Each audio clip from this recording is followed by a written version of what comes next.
Je vais vous parler d'un ouvrage de Tucker, qui fut publié en français dès la fin des années 30,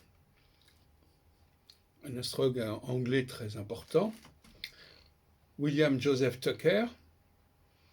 Et là, il s'agit d'une édition indienne, Fixed Stars in the Horoscope, mais qui est paru également en Angleterre. Alors cet ouvrage me paraît extrêmement intéressant parce que il propose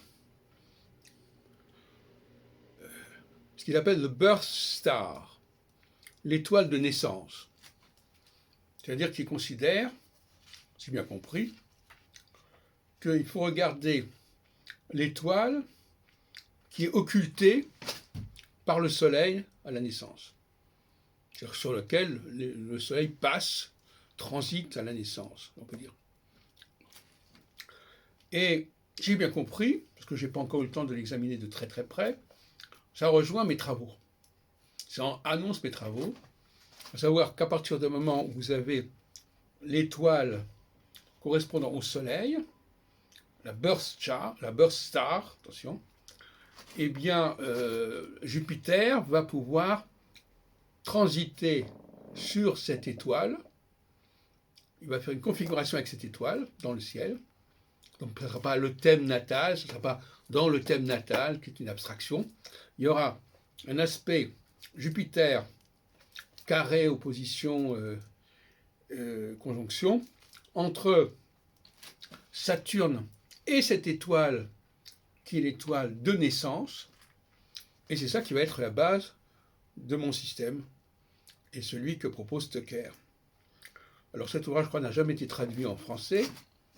Je crois que c'est dommage. C'est un ouvrage assez révolutionnaire parce qu'il propose des horoscopes, des journaux, en fin de compte, quelque part de presse, sur cette base-là. Il avait d'ailleurs attiré mon attention récemment quand j'ai lu dans le numéro spécial des cahiers astrologiques sur les transits que Tucker faisait allusion à la nécessité d'avoir une étoile fixe pour faire le travail transit. Et alors, Volgin avait dit, mais non, parce que ça fait jouer la pression des équinoxes. C'est une plaisanterie. La pression des équinoxes, à ce stade-là, elle joue très très faiblement à la marge, puisqu'il faut 72 ans pour que on avance d'un degré. On recule d'un degré, peu importe.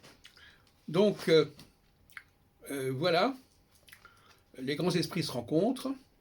Il y a une question de logique. Tucker avait compris que